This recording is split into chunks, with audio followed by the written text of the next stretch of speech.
Our reading this week is in Romans chapter 12. How about grabbing your Bible and going over there? We're wrapping up, Jeff. Just about there. Yeah, this is the one of three readings left. And this is actually going to be kind of similar. When I read Romans 12, I think about 1 Corinthians when we were reading from there. Maybe it was 14 that we were reading from there. But we have the same kind of lists.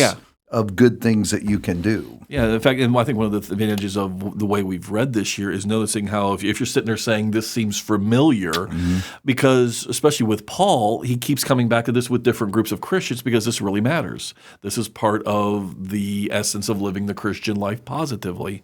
And so, we're here for a couple of reasons. We're here because of what's going on in verses 3 through 8 or so, where Paul in particular speaks of, whatever kind of gift or grace God has given each person, let them serve the group with that.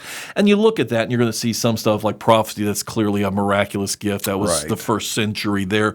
But the principle still stands, right? Each of us gets certain things from God, use them. It would make sense that miraculous and non-miraculous gifts would be intermixed in the early church because they were intermixed in the earlier church. That's and so right. we just have to be good students and go through and weed through some of that. So not only do we have a list, as I read this text, one thing that jumps out to me is the strength of the language that he uses. For example, in verse 9, abhor what is evil. Verse 10, be devoted to one another in brotherly love. Verse 11, fervent in spirit. There is a passion that should connect to the things we do for the Lord. Yeah, and the other thing is they're generally kind of imperatives or something close to an imperative. And so these are, we so much focus on the Christian life as avoiding sin, and that's all right, well, and good.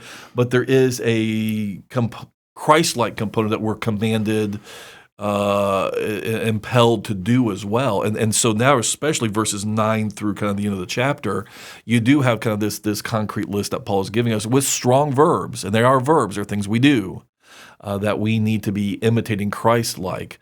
And some of those, again, good works to be done. Bless those who persecute you. Bless and do not curse. Not all of them are easy, are they? No. Yes. No. And yet I want to go back to that idea of doing them with enthusiasm. I think we got to be careful not to treat the things Jesus tells us to do as some kind of a check-off list like a list of chores you get from mom on Saturday morning before she leaves the house and says, have this done before I get home. So, we sort of grudgingly go through the list. Yeah. I actually think some people approach discipleship from exactly that angle. Okay, show me what it is that I have to do. And I think the opposite ought to be true. Like verse 10, be devoted to one another in brotherly love. However that is exercised and demonstrated. Yeah. For example, I think love is demonstrated in our gatherings and what we do.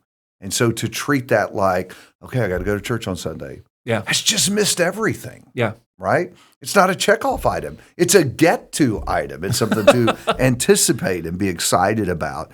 And so verse 11, fervent in spirit, serving the Lord, which is at least a cousin, that word fervent, at least a cousin of zeal. Well, and we get the spirit of it. I mean, that's the thing. A lot of these words, especially these qualitative words, don't have exact boundaries. I mean, and they overlap a little bit. Right. We get the point.